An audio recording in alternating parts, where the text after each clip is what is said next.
नमस्कार साथियों, स्वागत है आप सभी का अपने प्यारे परिवार science by Pushpendra sir YouTube channel पर। उम्मीद करता हूं आप सभी लोग बहुत बेहतरीन होंगे, स्वस्थ और शानदार होंगे। जैसे कि आप सभी को पता है कि साइंस का ये जो फ्री बैच आपका कंप्लीट चल रहा है, आज इसके अंदर थर्ड टॉपिक हम शुरू कर रहे हैं। तो जिन बच्चों ने पहली 2 चैप्टर नहीं पढ़े, यानी पहला चैप्टर हमने मैटर पदार्थ पढ़ाया था, उसके बाद हमने एसिड बेस एंड सॉल्ट पढ़ाया था। आज हम तीसरा टॉपिक शुरू कर रहे हैं जिसका नाम है एटमॉस्फेयर एंड गैसेज। आपको दिख रहा होगा वातावरण तथा गैसें। बच्चों ये टॉपिक बहुत इंपॉर्टेंट है। ये पहले तो आपके रेलवे के एग्जाम्स के लिए है, सारे एग्जाम्स जितने भी आने वाले हैं, चाहे ग्रुप डी हो, NTPC, RPF, technician, JE, ALP, है ना, तो इन सभी के लिए तो है ही। वैसे जब मैं आपको थ्योरी पढ़ा रहा हूं तो रेलवे के साथ साथ आप किसी भी वनडे एग्जाम की तैयारी कर रहे हैं, MP police, UPSI, UP police की या दिल्ली पुलिस की, या जितने भी आपके सीडीएस लेवल तक के एग्जाम बनते हैं, बेसिक से लेकर एडवांस लेवल तक आपको पूरी की पूरी थ्योरी यहां पर पढ़ाई जाएगी। तो मेरे प्यारे बच्चे, अब शुरू करते हैं हम क्लास को। तो आज के पहले जो सबसे पहले हम जानेंगे वो किसके बारे में जानेंगे, तो एटमॉस्फेयर के बारे में जानेंगे कि वातावरण क्या होता है। इससे पहले मैं आपको बता दूं कि आपको फ्री पीडीएफ कहां पर मिलती है। तो फ्री पीडीएफ आपको टेलीग्राम चैनल पर मिलती है, और हमारे टेलीग्राम का जो नाम है वो है science by Pushpendra sir Telegram channel. ठीक है, तो उसको आप जरूर ज्वाइन करें, science by Pushpendra sir Telegram channel. और साइंस बाई पुष्पेंद्र सर आपका इंस्टाग्राम भी है, आप इसको स्पेलिंग को चेक कर लेना, और जब आप ऐसे सर्च करेंगे तो आपको इंस्टाग्राम भी यहाँ पे मिल जाता है। मेरे प्यारे साथी, शुरू करते हैं आज के इस चैप्टर की। तो सबसे पहले मैं आपको बता दूं कि हम एटमॉस्फेयर के बारे में पढ़ेंगे कि आखिरकार ये वातावरण होता क्या है, किसे कहते हैं एटमॉस्फेयर, वातावरण का मतलब क्या होता है, गैस कौन कौन सी पाई जाती हैं। और ये ऐसा चैप्टर है कि आप इस चैप्टर के जितने क्वेश्चंस लगाओगे उतना ज़्यादा आपको समझ में आएगा बच्चों। ठीक है, तो थोड़ा सा पहले बेसिक जानकारी ले लेते हैं कि वातावरण क्या होता है। तो बच्चों, वातावरण जो होता है ये एक मिक्सचर होता है जिसमें क्या पाई जाती हैं, बहुत सारी गैसें पाई जाती हैं।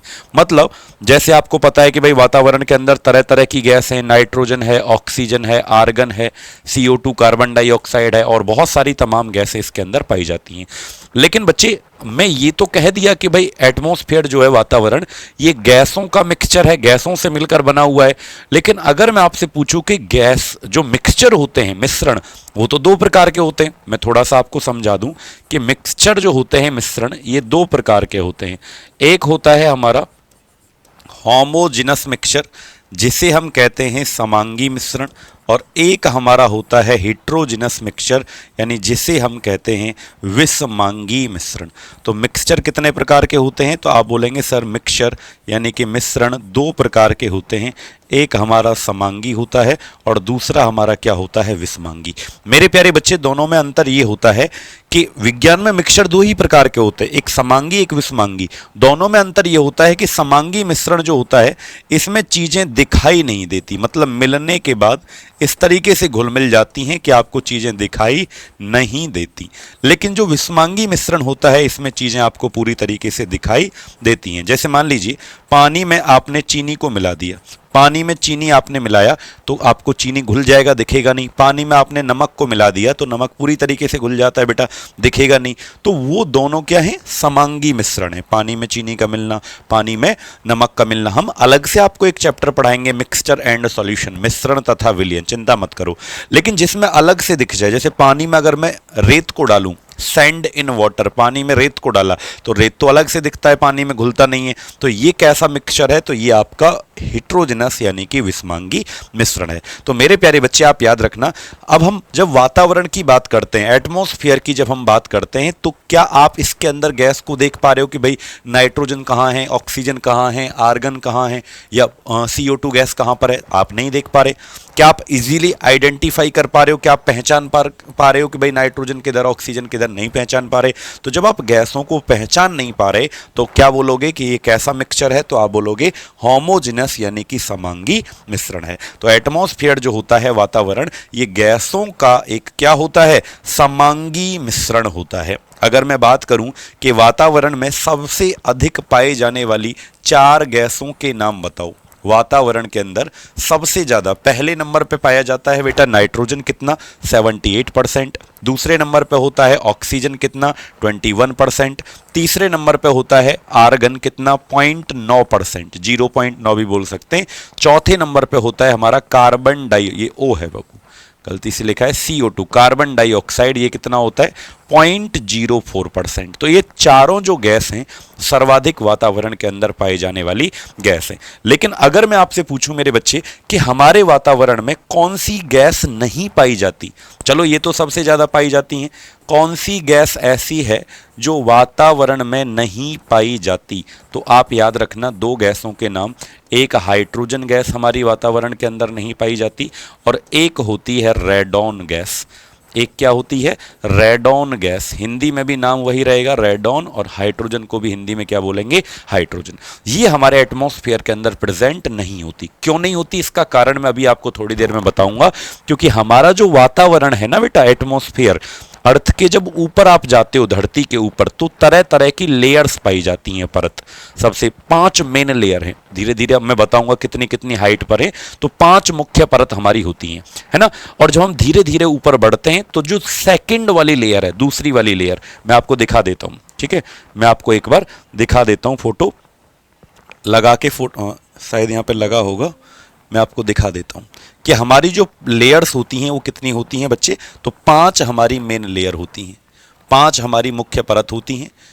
अर्थ के ऊपर जब आप जाओगे, पृथ्वी के ऊपर जब आप जाओगे, तो हमारी जो मेन लेयर होती हैं, जो मुख्य परत होती हैं, उनकी संख्या होती है बच्चे 5, ठीक है। और हमारी जो अर्थ का वातावरण है, पृथ्वी का जो वायुमंडल है या वातावरण, ये सिर्फ सेकंड लेयर तक माना जाता है। इनके नाम भी मैं एक बार लिख देता हूं सामने। सबसे पहली परत है ये, दूसरी परत है ये, तीसरी है ये, चौथी परत है ये, और 5वीं परत है हमारी ये। याद रखेंगे हमारी अर्थ के ऊपर जब हम जाते हैं तो 5 मुख्य परत होती हैं। इनके हिंदी में भी नाम में लिख देता हूं, ट्रोपोस्फियर, जिसे हिंदी में क्षोभ मंडल के नाम से जाना जाता है। क्या कहते हैं? क्षोभ मंडल। दूसरी है हमारी स्ट्रेटोस्फियर, जिसे समताप मंडल के नाम से जानते हैं। तीसरी जो हमारी परत आती है वो है मेसोस्फीयर, इसे मध्य मंडल परत के नाम से जानते हैं। चौथी जो परत आती है थर्मोस्फीयर, इसे ऊष्मीय मंडल परत के नाम से जानते हैं, ऊष्मीय मंडल। और 5वीं आती है सबसे बाहरी परत, जिसे हम एक्सोस्फीयर यानी कि बाह्य मंडल के नाम से जानते हैं। बच्चों मैं अभी आपको हाइट भी बताऊंगा। तो मेरा कहने का मतलब पता है क्या है? हाइट यहाँ पे लिखा है, पहली जो परत है वो 0 से 10 किलोमीटर तक होती है, दूसरी होती है 10 से 30 किलोमीटर, तीसरी होती है 30 से 50 किलोमीटर, चौथी होती है 50 से 400 किलोमीटर, और 5वीं जो है वो 400 किलोमीटर से ऊपर जो भी है वो क्या है? सब बाह्य मंडल, एक्सोस्फीयर। तो मैंने आपको क्वेश्चन क्या पूछा कि कौन सी ऐसी गैस हैं जो वातावरण में नहीं पाई जाती? भाई सबसे ज्यादा 4 कौन सी पाई जाती हैं? नाइट्रोजन, ऑक्सीजन, आर्गन और ये क्या है? CO2। बट कौन सी नहीं पाई जाती? हाइड्रोजन। क्यों?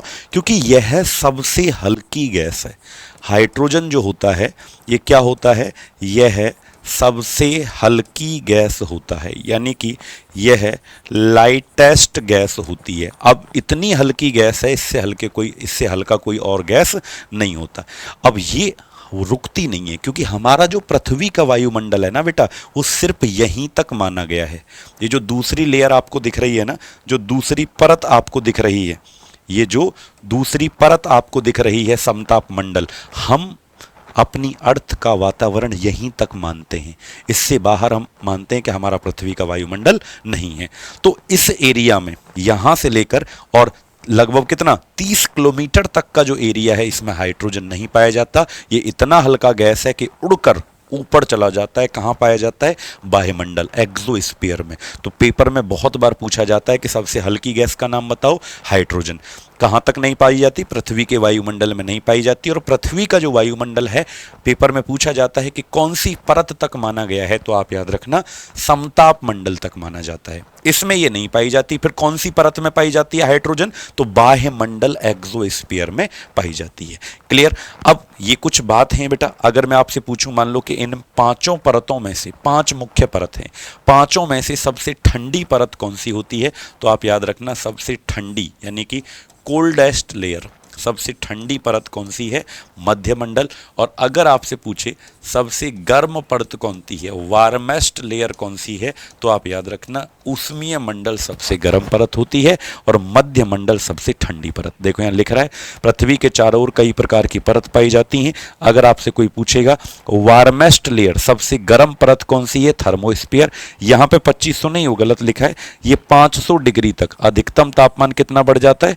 जो सबसे गर्म परत है जिसे इसका नाम क्या है बेटा, थर्मोस्फीयर, इसका टेम्परेचर लगभग 500 डिग्री तक बढ़ जाता है। और अगर मैं आपसे पूछूं सबसे ठंडी परत कौन सी है पृथ्वी की, तो मेसोस्फीयर, मध्य मंडल, इसका टेम्परेचर लगभग -173 डिग्री सेल्सियस तक घट जाता है। सोचिए, -173 डिग्री सेल्सियस तक इसका हो जाता है और 500 डिग्री तक इसका टेम्परेचर हो जाता है। क्लियर। कई बार बच्चों के दिमाग में ये सवाल आता है कि सर एक आयनोस्फीयर भी तो होती है, आयन मंडल जिसको कहते हैं, वो कहाँ होती है? सर एक आयनोस्फीयर जिसे हम क्या कहते हैं, आयन मंडल। बेटा पहली बात तो ये कि आयनोस्फीयर कोई मेन लेयर नहीं है। मुख्य जो परत होती हैं वो 5 ही होती हैं जो आपके सामने सीक्वेंस से मैंने लिखी हैं। लेकिन आयन मंडल में बता दूं कि कहाँ होता है, तो बच्चों आयन मंडल एक एरिया है, एक क्षेत्र है। कहां पर पाया जाता है? जो इन तीसरी और चौथी के बीच में पाया जाता है। इनके बीच में ये जो एरिया है ये होता है आपका आयन मंडल, जिसे आयनोस्फीयर के नाम से हम जानते हैं। आयन मंडल क्यों? क्योंकि यहाँ का तापमान तो बहुत ठंडा है, यहाँ का तापमान बहुत गर्म है, तो जिसकी वजह से यहाँ पे जो भी हवा होगी या जो भी चीज़ होगी, वातावरण जो होगा, यहाँ पे वो आयंस के रूप में बढ़ जाता है। गैस कैसे बढ़ जाती है? आयन से। नहीं, आयन कहते हैं प्लस माइनस में बढ़ जाती है। तो इसी क्षेत्र को हम क्या कहते हैं? आयनोस्फीयर यानी कि आयन मंडल कहते हैं। तो मुख्य परत नहीं है बल्कि वो क्षेत्र है बीच वाला। समझ में? बीच वाला क्षेत्र है। समझ में आया या नहीं आया पहले कमेंट करके मुझे बताओ। तो 5 मुख्य परत हैं। अब आई थिंक आपको कंफ्यूजन नहीं होगा। तो बच्चे एक सवाल और यहां से पूछा जाता है कि अगर मैं आपसे पूछूं कि इन 5 परतों में अगर मैं पूछूं सबसे ज्यादा घनत्व किसका होता है, सबसे ज्यादा डेंसिटी, तो याद रखना सबसे ज्यादा घनत्व इसी परत का होता है जो निचली वाली है। भारीपन, सबसे ज्यादा घनत्व जो होता है, डेंसिटी, मैक्सिमम डेंसिटी किस परत की होती है? तो आंसर क्या होगा? ट्रोपोस्फीयर, यानी कि क्षोभ मंडल का घनत्व सबसे अधिक होता है। क्षोभ मंडल का, ट्रोपोस्फीयर। बेटा जो चीज़ नीचे होती है उसकी डेंसिटी कम होती है और जो चीज़ ऊपर होती है उसकी डेंसिटी ज़्यादा होती है। तो जो ऊपर वाली है बाह्य मंडल, इसकी क्या होती है? मैक्सिमम डेंसिटी होती है। क्या? मिनिमम, मैक्सिमम बोल रहा हूं मैं, क्या होगा? Minimum, minimum density. इसका सबसे ज़्यादा घनत्व होगा और इसका क्या हो जाएगा बेटा? सबसे कम घनत्व होगा। सबसे ऊपर वाली का डेंसिटी क्या हो जाएगा? सबसे कम। तो आपको ये सारी बातें याद रखनी है, इनकी हाइट याद रखना है, कौन ठंडी कौन गर्म, आयन मंडल कहाँ होता है, ठीक है, और सबसे ज़्यादा डेंसिटी किसकी है? सबसे कम। पृथ्वी का जो वातावरण है, लिख लो बेटा इस बात को कि हमारी जो अर्थ का एटमॉस्फेयर है वो कहाँ तक माना जाता है? तो आप याद रखना हमारी जो पृथ्वी का वातावरण है वो सेकेंड वाली जो लेयर है। हम जो बड़ी बड़ी बात करते हैं ना कि नाइट्रोजन हमारे वातावरण में 78% है, ऑक्सीजन 21% है, तो हम अपना जो कैलकुलेशंस करते हैं, अर्थ की वातावरण की जो गणनाएं की जाती हैं वो कहाँ तक की जाती हैं? सिर्फ समताप मंडल यानी स्ट्रेटोस्फीयर तक की जाती हैं। बच्चों का सवाल आता है कि सर जहाज कहाँ उड़ते हैं, एरोप्लेन, हवाई जहाज, ये सब कहाँ उड़ते हैं? तो बेटा वो उड़ते हैं इनके बीच में, ट्रोपोस्फीयर और स्ट्रेटोस्फीयर। लो मैंने जहाज बना दिया, ऐसे पहियों भी बना दिए जहाज के, एरोप्लेन, 3 एरोप्लेन मैंने उड़ा दिए। तो ये कहाँ उड़ते हैं? ये क्षोभ मंडल और समताप मंडल के बीच में उड़ते हैं हवाई जहाज। ओजोन लेयर क्या है? ओजोन परत से संबंधित कैसे क्वेश्चन बन सकते हैं? तो अब हम क्वेश्चन की बारी है। मतलब इस चैप्टर को जितना ज़्यादा क्वेश्चन से समझोगे उतना ज़्यादा बेटा समझ में आएगा। ठीक है। अच्छा एक चीज़ और समझ लो, जैसे मैंने कहा कि ये क्या है? ट्रोपोस्फीयर यानी क्षोभ मंडल। अब बेटा अगला क्या आने वाला है? समताप मंडल। तो उसके पता है कई बार ऐसे पूछ लेता है कि व्हाट इज ट्रोपोपॉज, ऐसे पूछ लेगा कि ट्रोपोपॉज क्या है, ट्रोपोपॉज क्या है? तो आप पता है क्या बोलोगे? सर ट्रोपोस्फीयर के बाद क्या आता है? स्ट्रेटोस्फीयर। क्षोभ मंडल के बाद क्या आता है? समताप मंडल। तो समताप मंडल तब शुरू होगा ना जब ये निचली वाली परत खत्म हो जाएगी, यानी ट्रोपो पे क्या लगेगा? पॉज। पॉज का मतलब होता है रुकना। तो ट्रोपोपॉज कहाँ मिलेगा आपको? ट्रोपोपॉज मिलेगा आपको ट्रोपोस्फीयर और स्ट्रेटोस्फीयर के बीच में। ऐसे ही अगर आपसे पूछेगा कि मान लो स्ट्रेटोपॉज कहाँ मिलेगा, तो आप बोलेंगे सर स्ट्रेटोपॉज मिलेगा स्ट्रेटोस्फीयर और इसके बीच में, क्योंकि देखो बेटा स्ट्रेटोस्फीयर है, तीसरी कौन सी है? मेसोस्फीयर। तो जब ये वाली रुकेगी तब ये स्टार्ट होगी ना, तो अगर मैं पूछूं स्ट्रेटोपॉज कहाँ होगा, इन दोनों के बीच में। मेसोपॉज कहाँ होगा, मेसोपॉज होगा इन दोनों के बीच में। थर्मोपॉज कहाँ होगा, थर्मो जब रुकेगी तभी तो ये स्टार्ट होगी, तो थर्मोपॉज पहले आ जाएगा। पॉज का मतलब होता है रुकना। क्लियर। अब इसके क्वेश्चंस कैसे बन सकते हैं, उन क्वेश्चंस को हम क्या कर रहे हैं, स्टार्ट कर रहे हैं बेटा। ठीक है। अच्छा, ओजोन परत वाला एक क्वेश्चन मैं आपको लिखवा देता हूं कि अगर कोई पूछे आपसे कि सर ओजोन लेयर, ओजोन परत जो होती है वो कौन से मंडल में पाई जाती है, याद रखना बेटा। ओजोन लेयर जिसे हम क्या कहते हैं, ओजोन परत के नाम से जानते हैं, ये कौन से मंडल में पाई जाती है। तो आप याद रखना, इसका पहले तो फॉर्मूला क्या होता है, ओजोन लेयर का सूत्र क्या होता है, तो आप याद रखेंगे O3 होता है, O3 है ना। ये पाई जाती है सेकंड वाली लेयर जो है हमारी, यानी कि समताप मंडल के अंदर पाई जाती है। किसके अंदर, समताप मंडल यानी स्ट्रेटोस्फीयर में ये पाई जाती है। किसमें, स्ट्रेटोस्फीयर में ये पाई जाती है। ओजोन जो लेयर होती है ये हमें किससे प्रोटेक्ट करती है, तो आप बोलेंगे सर ये हमें प्रोटेक्ट करती है, यानी कि ये बचाती है किससे, तो यूवी रेज। किससे बचाती है, यूवी का मतलब होता है अल्ट्रा वायलेट, पराबैंगनी किरणों से ये हमें बचाती है। पराबैंगनी किरणें कहाँ से आती हैं, सूरज से आती हैं बेटा, सूर्य से। लाइट के साथ साथ सूरज के साथ मतलब प्रकाश के साथ साथ यूवी रेज भी हमारे आती हैं, और अगर यूवी रेज हमारे शरीर पर गिर जाएं, ओजोन लेयर हमें बचाता है वैसे तो, वहीं के वहीं रोक देता है, अम्ब्रेला छाता की तरह काम करता है ओजोन लेयर। ठीक है। तो अगर ये पराबैंगनी किरण शरीर पर गिर जाए तो स्किन कैंसर जैसी बीमारी हो जाती है बेटा, यानी कि त्वचा का कैंसर हो जाता है। क्या हो जाता है, त्वचा का कैंसर जैसी बीमारी व्यक्ति को हो जाती है। ओजोन लेयर जो होता है ये, इसकी मोटाई होती है, एक विड्थ होती है। इसको किस में मापा जाता है, तो आप याद रखना इसको डॉबसन यूनिट में मापा जाता है। किस में, डॉबसन यूनिट, डॉबसन इकाई में इसको मापा जाता है। डॉबसन इकाई में इसको बच्चे मापा जाता है, याद रखेंगे। अच्छा एक बात बताओ, ओजोन जो लेयर है, आप लोग कमेंट करके वीडियो के नीचे आंसर देना, ओजोन दिवस कब मनाया जाता है। जीएस का क्वेश्चन आपसे पूछ लेता हूं, है ना। ओजोन दिवस कब मनाया जाता है बच्चों, आपको पता है इसको एक गैस हानि पहुंचाती थी, ओजोन परत को गैस क्या पहुंचाती थी, एक हानि, मतलब इसके लिए खतरनाक गैस का नाम बताइए, डेंजरस गैस ओजोन परत को जो हानि पहुंचाती थी, तो वो होती थी बेटा CFC गैस, यानी कि इसको हम कहते थे क्लोरोफ्लोरोकार्बन। क्या कहते थे इसको, क्लोरोफ्लोरोकार्बन गैस इसको कहते थे, CFC गैस। ये कहाँ भरी जाती थी बेटा, ये AC या फ्रिज में, AC या फ्रिज में ठंडक के रूप में इसको भरते थे। किसके रूप में, ठंडक के रूप में। लेकिन बेटा जब ये ओजोन परत को हानि पहुंचाती थी तो इस गैस को हमने क्या कर दिया, बैन, यानी प्रतिबंध। 1987 में एक प्रोटोकॉल बनाया गया जिसे कहते हैं मॉनिट्रियल प्रोटोकॉल। क्या बनाया गया, मॉनिट्रियल प्रोटोकॉल, जिसके तहत मॉनिट्रियल प्रोटोकॉल 1987 में बनाया, जिसके तहत CFC जो गैस है उसको बैन कर दिया गया। CFC गैस को क्या कर दिया गया, बैन कर दिया गया। इतनी बात आपको क्या करनी है, इसके बारे में, ओजोन परत के बारे में याद रखनी है। अब हम क्वेश्चंस की शुरुआत कर रहे हैं। तो पहले ना AC फ्रिज में ठंडक के रूप में इसका यूज किया जाता था, बट अब क्या होता है, अब हम जो AC और फ्रिज में गैस का प्रयोग करते हैं वो होती है हमारी अमोनिया गैस या फ्रीऑन गैस का इस्तेमाल किया जाता है। अमोनिया गैस या फ्रीऑन गैस का इस्तेमाल किया जाता है, ये भी आपको याद रखना है। ठीक है कि आज हम जो गैस यूज करते हैं, आज जो गैस हम यूज करते हैं वो कौन सी होती है, अमोनिया गैस या फ्रीऑन गैस का इस्तेमाल किया जाता है। फ्रीऑन गैस का इस्तेमाल किया जाता है। तो अब बारी है कि हम क्वेश्चंस कराएं आपको, और पहला क्वेश्चन आप लोग हमें कमेंट करके जल्दी से आंसर बताइएगा कि पहले क्वेश्चन का राइट आंसर क्या होगा। फटाफट से इसको उड़ा दीजिएगा, फटाफट से जल्दी से इसको उड़ा दीजिएगा कि पहले क्वेश्चन का राइट आंसर क्या होगा।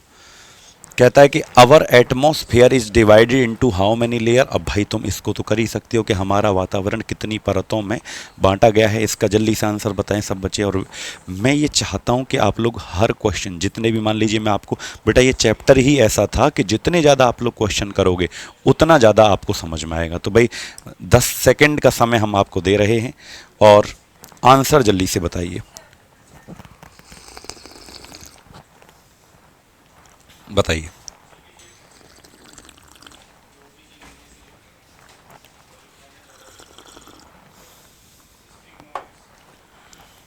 बताइए। तो कितनी मेन लेयर होती हैं? तो आप बोलेंगे सर 5 मेन लेयर हमारी होती हैं। आंसर क्या आ जाएगा? 5। सेकंड लेयर, सेकंड क्वेश्चन का आंसर आप लोग बताओ। देखो सारे क्वेश्चंस पीवाई क्यों हैं और जितने भी सवाल आपके बन सकते हैं वो सारे आज हम आपको यहाँ पर करवाने वाले हैं। बताइए सेकंड क्वेश्चन का answer.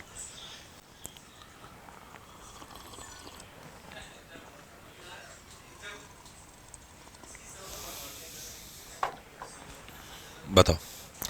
The layer of atmosphere close to the earth surface is called, यानी कि पृथ्वी के नज़दीक जो परत होती है उसको क्या कहा जाता है? तो आप बोलेंगे इसको कहा जाता है ट्रोपोस्फेयर, यानी कि क्षोभ मंडल के नाम से जाना जाता है।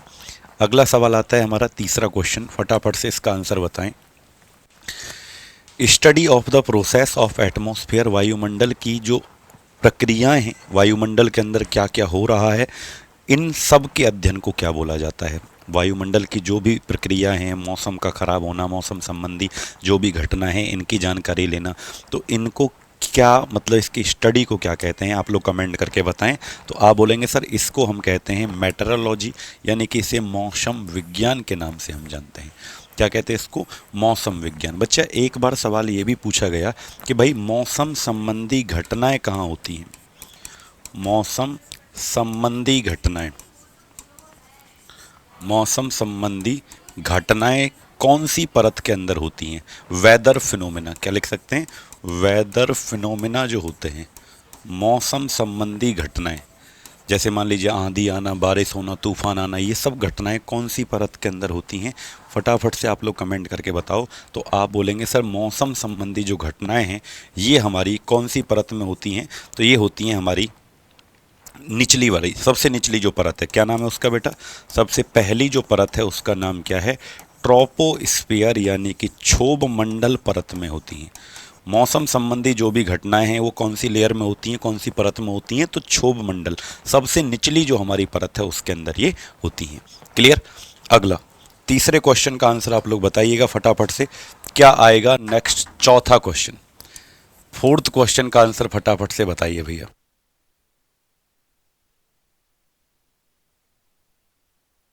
चलिए भाई बताइए अगला question. Level of atmosphere which is composed partly of electron and positive ion, वायुमंडल का एक स्तर जो आंशिक रूप से इलेक्ट्रॉन और सकारात्मक चीज़ों से घिरा होता है उसको क्या कहते हैं? मैंने अभी कहा था कि भाई जिसमें प्लस और माइनस आ जाए। इलेक्ट्रॉन पे क्या होता है? प्लस, और प्रोटॉन पे यानी पॉजिटिव क्या होता है? ये इलेक्ट्रॉन माइनस होता है और ये क्या होता है? प्लस होता है।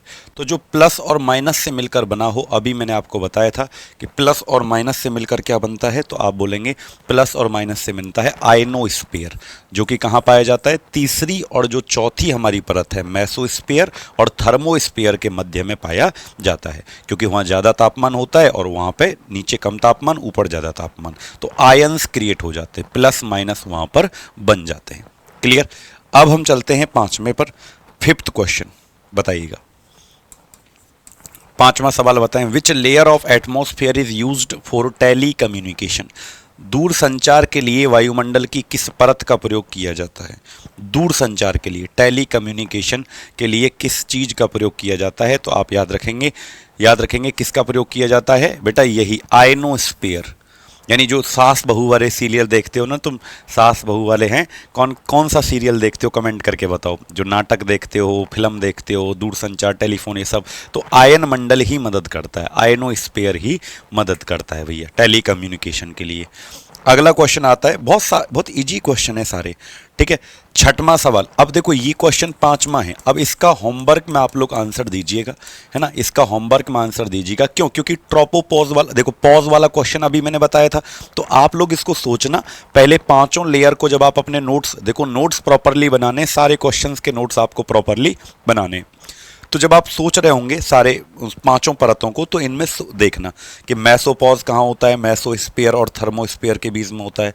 स्ट्रेटोपॉज कहाँ होता है, स्ट्रेटोस्फीयर एंड मेसोस्फीयर, पहला वाला तो सही कह रहा है, ठीक है। तो इनको सोचो, मैंने क्या कहा, जब एक परत खत्म होती है दूसरी जब शुरू होगी तो नीचे वाले को पॉज होना पड़ेगा, नीचे वाले को पॉज, ठीक है। तो देखो चलो मैं ही बता देता हूं, तुम लोग गलत कर दोगे।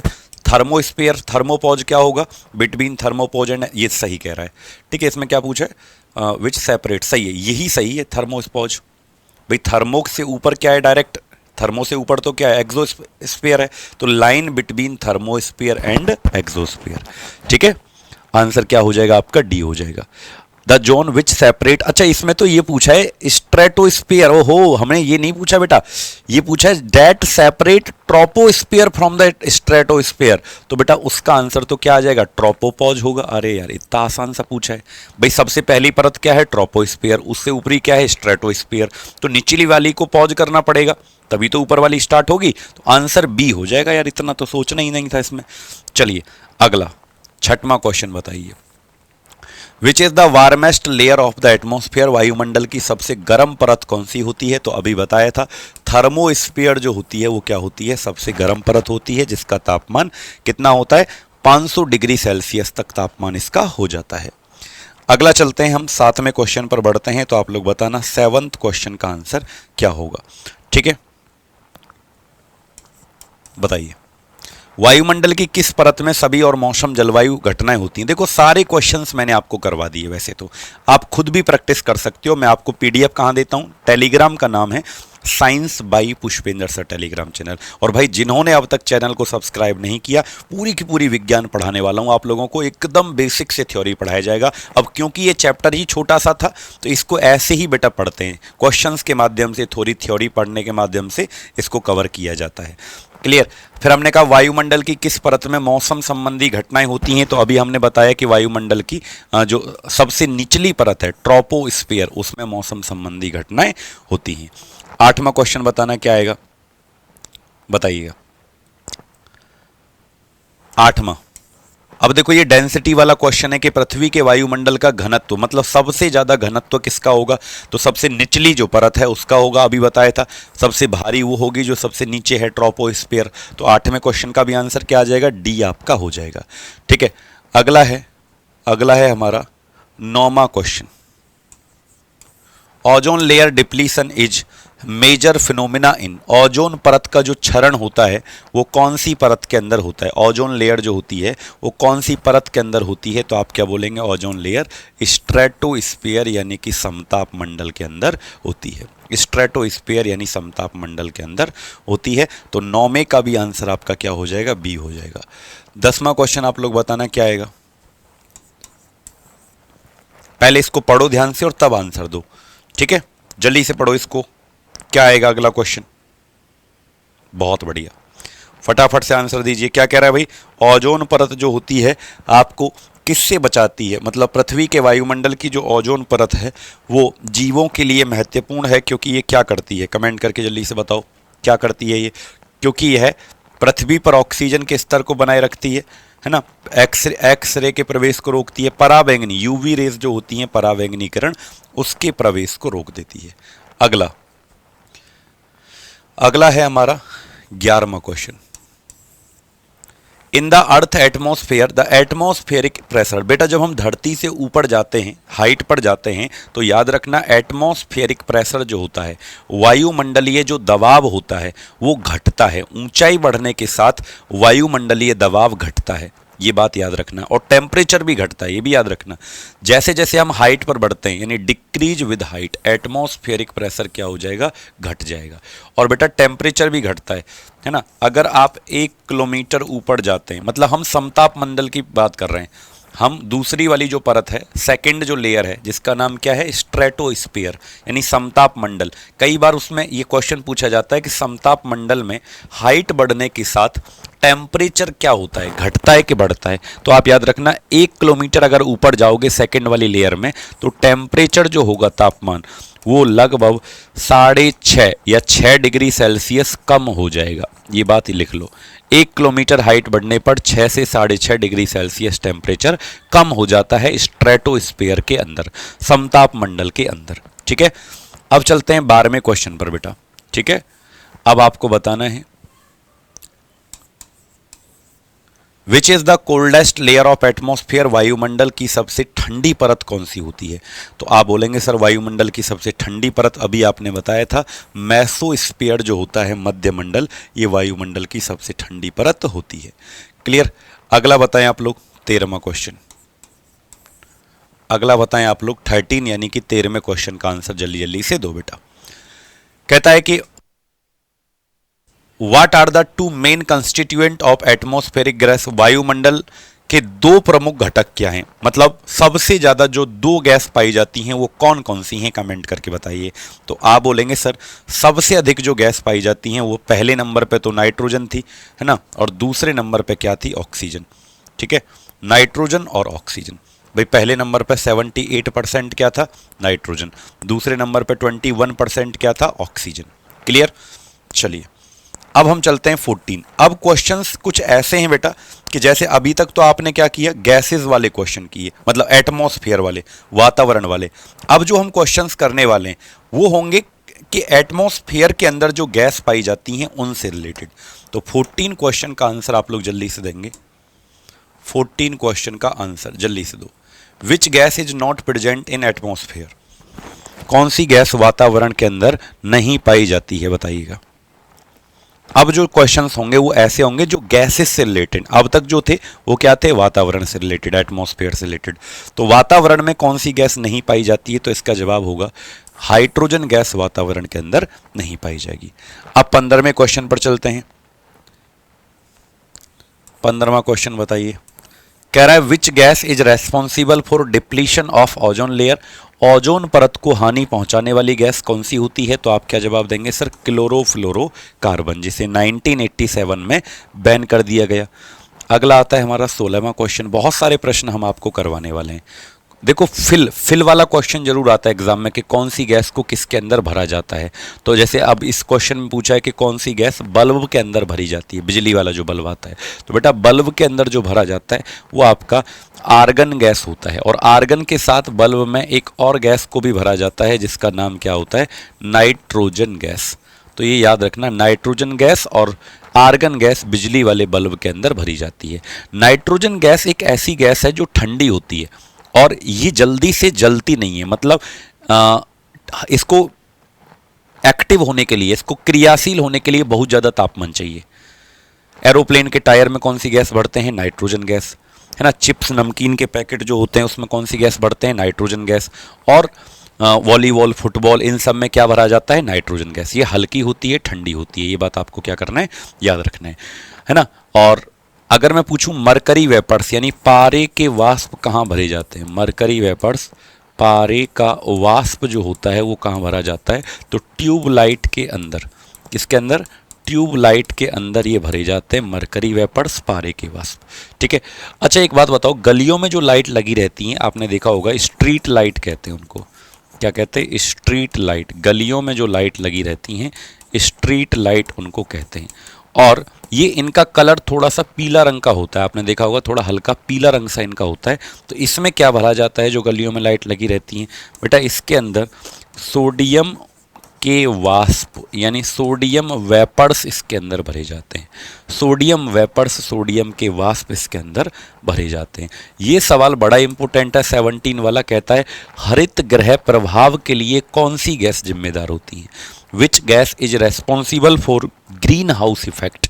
तो पहले तो समझें कि आखिरकार हरित गृह प्रभाव क्या होता है, ग्रीन हाउस इफेक्ट होता क्या है। तो मेरे बच्चे मैं आपको बता दूं कि हमारा जो एटमॉस्फेयर है ना, ये वातावरण, इसमें कुछ ऐसी गैस पाई जाती हैं जो सनलाइट आती है, सूरज से रोशनी जो आ रही है या जो सन हीट जो आ रही है ना, सूरज से जो ऊष्मा आ रही है, उसको ये गैस एब्जॉर्ब कर लेती हैं। ये गैस क्या करती हैं, उसको अवशोषित कर देती हैं, जिसकी वजह से पृथ्वी का तापमान बढ़ जाता है। जिसकी वजह से क्या होता है, अर्थ का टेम्परेचर बढ़ रहा है, इंक्रीज हो रहा है। और इसी को बच्चों हरित गृह प्रभाव कहते हैं।